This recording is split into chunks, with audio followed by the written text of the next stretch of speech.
नमस्कार दोस्तों, मैं Ashish Kumar Yadav. Welcome you all again. आज है 12 अप्रैल 2025। आज की करंट अफेयर्स है।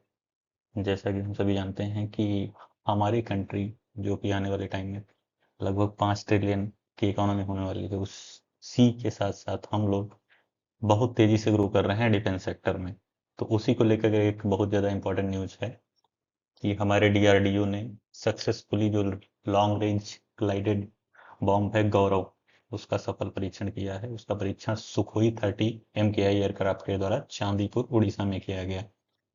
इसकी जो इसको बनाया है वो बनाया है डिफेंस रिसर्च ऑर्गेनाइजेशन डीआरडीओ। तो सबसे पहले हम ये समझ लें डीआरडीओ है क्या। डीआरडीओ का फुल फॉर्म होता है डिफेंस रिसर्च रिसर्च एवं डेवलपमेंट ऑर्गेनाइजेशन, जिसकी इस्टेब्लिशमेंट जो है 1958 में करी गई थी ये। और इसके जो हैं चेयरमैन हैं वो डॉक्टर समीर कामत हैं। और इसको सक्सेसफुली डिमॉन्स्ट्रेट किया गया है क्लोज 100 किलोमीटर की रेंज में। सबसे पहले ये समझने की जरूरत है लॉन्ग रेंज ग्लाइडेड बॉम्ब होता क्या है।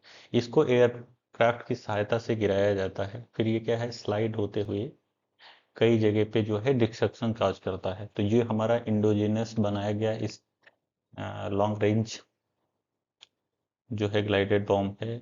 इसका वेट जो लगभग 1,000 kg का है। डिजाइन एंड डेवलप्ड बाई ये इंडिया जो है इमारत इन्वायरमेंट रिसर्च एंड डेवलपमेंट जो इस्टेब्लिशमेंट है इंटीग्रेटेड टेस्ट रेंज चांदीपुर में उड़ीसा में, वहाँ पे इसका जो है सक्सेसफुल परीक्षण किया गया है। इसको बनाया किस किस के द्वारा गया है, तो ये the system has been realised with the support of Adani finance system and technology और Bharat Forge and various MSME other जो हैं इसके ट्रायल में जो पार्टिसिपेट की हैं। तो ये हमारे अपने इंडिया की जो डिफेंस मैन्युफैक्चरिंग है उसमें एक अलग माइलस्टोन इस्टेब्लिश कर रहे हैं हम लोग। अभी हाल ही में महिंद्रा और जो यूरोपियन एयरबस है डिफेंस मैन्युफैक्चरिंग कंपनी, उसमें जो है एक हेलीकॉप्टर को बनाने को लेकर कॉन्ट्रैक्ट साइन किया था। कुल मिला के ये पॉजिटिव साइन है कि हम लोग इतना तेजी से ग्रो कर रहे हैं। और इन अदर इम्पोर्टेंट न्यूज जो है प्लास्टिक पार्क को लेकर है। प्लास्टिक पार्क्स जो बेसिकली एक एक्सक्लूसिव टाइप का इकोनॉमिक जोन होता है, रीजन होता है। वहाँ पे क्या है कि ये जितने भी रिसर्च या डेवलपमेंट या इंडिजिनस तरीके से जो भी रिक्वायर्ड होती हैं सामान मटेरियल्स वगैरह सामान वगैरह, तो उन पे रिसर्च किया जाता है। और वहाँ एक पर्टिकुलर फैसिलिटी गवर्नमेंट प्रोवाइड कराती है हर तरीके से, चाहे रिसर्च की हो, ट्रांसपोर्टेशन की हो, चाहे इलेक्ट्रिसिटी की। वहाँ पे मैन्युफैक्चरिंग हब के रूप में उस एरिया को डेवलप किया जाए। तो ये जो है प्लास्टिक पार्क स्कीम जो है, सबसे पहले आपको ये समझने की जरूरत है कि ये चलाई किसके अंडर में जाती है। तो इसको जो इसकी देखरेख करता है department of chemical and petrochemicals, जो कि ministry of chemical and fertilisers के अंडर में आती है। अभी तक इंडिया में जो है 10 प्लास्टिक पार्क्स जो अप्रूव किए जा चुके हैं। जो हाल ही सबसे पहला प्लास्टिक पार्क अगर आपको बताया जाए तो ये तमोत मध्य प्रदेश में 2013 में अप्रूव किया गया था। अभी रिसेंट में 2022 में 2 प्लास्टिक पार्क गंजीमुक्त कर्नाटक में और एक हमारे उत्तर प्रदेश में जो है इस्टेब्लिश किया गया था। प्लास्टिक पे रिसर्च करने के लिए वेरियस काइंड के प्रोमिनेंट रिसर्च इंस्टीट्यूट हैं जो वेरियस काइंड के प्लास्टिक्स पे रिसर्च करते हैं। तो एक प्रोमिनेंट इंस्टीट्यूट है वो है central institute of plastic engineering and technology CIPET. वो चेन्नई तमिलनाडु में सिचुएटेड है। और अगर बात करें कि हम वर्ल्ड रैंकिंग में कहाँ पे इस्टेब्लिश करते हैं, तो वर्ल्ड बैंक के डाटा के अकॉर्डिंग जो प्लास्टिक की एक्सपोर्ट में हम लोग 12th पोजीशन पे आते हैं। क्योंकि हम लोग जो प्रोमिनेंट तरीके से प्लास्टिक प्रोडक्शन सेक्टर में हम लोगों ने लगभग 2014 के बाद में एक ट्रिमेंडस ग्रोथ अचीव करी।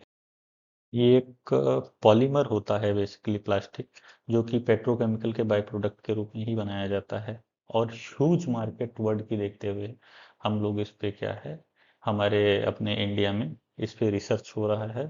और इसको डेवलपमेंट को लेकर जो है बहुत सारे प्रोजेक्ट चलाए जा रहे हैं। और सेंटर ऑफ एक्सीलेंस कई इंस्टीट्यूट, उनमें से सबसे प्रोमिनेंट इंस्टीट्यूट ऑलरेडी इसमें दिया गया है कि central institute of plastic engineering and technology है। तो ये क्या है, रिसर्च एंड टेक्नोलॉजिकल बेस्ड जो है सपोर्ट ये वेरियस फर्म को प्रोवाइड कराते हैं। इनको इस्टेब्लिशमेंट करने के लिए जो है स्टेट गवर्नमेंट रिकमेंडेशन देती है सेंटर को, ओसी के बेसिस पे ये अप्रूवल दिया जाता है। तो द हिंदू की जो फ्रंट पेज की हेडलाइंस हैं कि AIADMK, ऑल इंडिया अन्ना द्रविड़ मुनेत्र कझगम और बीजेपी ने जो है 2026 में होने वाले तमिलनाडु असेंबली पोल के लिए जो अलायंस किया है। इस अलायंस का मेन इशू रहने वाला है करप्शन, डीएमके के खिलाफ law and order, as senior BJP minister ने ये रिपोर्ट किया। ऑल इंडिया जो द्रविड़ मुनेत्र कझगम है वही लीड करेगी इस कोalition को, अगर गवर्नमेंट तमिलनाडु में बीजेपी और AIADMK की बनती है। सेकेंड इम्पोर्टेंट न्यूज है कि चाइना ने अगेन रिटेलिएट करते हुए 125% का जो है टैरिफ यूएसए की गुड्स पे इम्पोज कर दिया है। ये जो इसी रिटेलिएशन के कड़ी में जो पहले 84% था, अब इसको बढ़ा के 125% कर दिया है, क्योंकि यूएसए ने लगभग जो है चाइनीज गुड्स पे 145% अभी जो है इम्पोज कर रखा है। इसी टॉपिक पे जो चाइना के प्रेसिडेंट हैं शी जिनपिंग, उन्होंने अपने यहाँ बीजिंग पे आए हुए, फॉरेन टूर पे आए हुए जो वहाँ के प्राइम मिनिस्टर हैं स्पेन के पेड्रो सैंकिज से बात की कि जो यूनिलैटरल एक्शन लिया जा रहा है, यूनिटरी एक्शन, एक तरफा इलेक्शन जो एक्शन लिया जा रहा है ये टैरिफ पोजीशन का, उस पर यूरोप और चाइना को मिलकर एक्शन लेना चाहिए। क्या ये जो टैक्स इम्पोजिशन टेक्निक है इंडिया से कोई, इंडिया इसका विन विन सिचुएशन में फ़ायदा उठा सकता है? क्योंकि अभी जो है रिसेंट में अगर हम देखेंगे कि एटलीस्ट 90 दिन के लिए ट्रंप ने जो है, ट्रंप एडमिनिस्ट्रेशन ने ये सारी चीज़ों पे पॉज लगा रखा है कि जो भी टैक्स जो है लगाए जाने हैं। फिलहाल जो हमारा 2024 का अगर हम देखें तो हमारा जो अमेरिका के लिए, यूएसए के लिए इंपोर्ट था, वहाँ से जो इंपोर्ट करते थे हम $42 बिलियन का, और अमेरिका को एक्सपोर्ट करते हैं $77.51 बिलियन का। तो इस पॉइंट ऑफ व्यू से देखें तो हमारा जो ट्रेड इम्बैलेंस है वो $35 बिलियन का है। $35 बिलियन का प्रोडक्ट्स हम ज़्यादा करते हैं। हमारे लिए विन विन सिचुएशन इसलिए भी है ये 19 डेज की, क्योंकि 90 डेज की, क्योंकि हम जो है, जो हम पे 26% लेवी एक्स्ट्रा जो लगने वाली है टैरिफ, ये हम पे अभी 90 दिन की नहीं लगेगी, बट 10% बेस लाइन टैरिफ जो कि ट्रंप एडमिनिस्ट्रेशन ने अनाउंस किया है कि वो सारी कंट्रीज पे लगाया जा रहा है। तो India, first of all India bilateral जो है ट्रेड एग्रीमेंट के तहत यूएसए से टॉक भी कर रहा है, और ये हमारे लिए पॉजिटिव साइन है कि जो हम मेजर प्रोडक्ट्स जैसे हैं वो इंपोर्ट करते हैं वहाँ से, वो तो करते रहेंगे, लेकिन एक्सपोर्ट को हम बढ़ाने में अपने ध्यान दें। फिर जो भी होगा वो टॉक करके, बायलेटरल टॉक करके उस मीडियम को जो है, उस कंसर्न को सुलझा लिया जाएगा। अनदर इम्पोर्टेंट जो इसमें आर्टिकल है, बीजिंग इंडिया इंडिया रिपोर्ट, ये एडिटोरियल लाया हुआ है, Beijing India report a milestone and opportunity. क्योंकि ये 30 ईयर पहले बीजिंग जो डिक्लेरेशन हुआ था प्लेटफॉर्म फॉर एक्शन के लिए, इसमें एजेंडा था कि जेंडर इक्वलिटी जो कि 12 डायमेंशन में है उसको इस्टेब्लिश किया जाए। सारे कंट्रीज ने मिलकर ये जो है इस पर डिस्कशन किया था एटलीस्ट, कि एजुकेशन हो गया, हेल्थ हो गई, इकोनॉमिक्स हो गई, पॉलिटिक्स हो गई, इन सारे जो इशू पे जो इक्वलिटी लाने के लिए सारी कंट्रीज प्रयास करेंगी। तो इसी के तहत इंडिया में क्या है, protection of women from domestic violence act and sexual harassment of women act, work place prevention provision and redressal, जिसे पोसा एक्ट कहते हैं, उसने इकोनॉमिक एम्पावरमेंट वुमेन को देने के लिए ये चीज़ें जो हैं पुश की जा रही हैं, चल रही हैं। एंड इम्पॉर्टेंट इंटीग्रेशन ये हुआ कि Beijing report, Beijing India report जो 2024 की है, जिसे बीजिंग +30 ये एक सिग्निफिकेंट अपॉर्चुनिटी है कि हम जो वुमेन एम्पावरमेंट को, चाहे वो किसी भी सेक्टर में हो, बढ़ाएं। और हमारे यहाँ जो इसको लगभग इस चीज़ की अपॉर्चुनिटी बहुत ज़्यादा है, क्योंकि इन चीज़ों में हम ध्यान दें कि इंडिया में लगभग 50% जो प्रेग्नेंट वुमेन है वो एनेमिक हैं।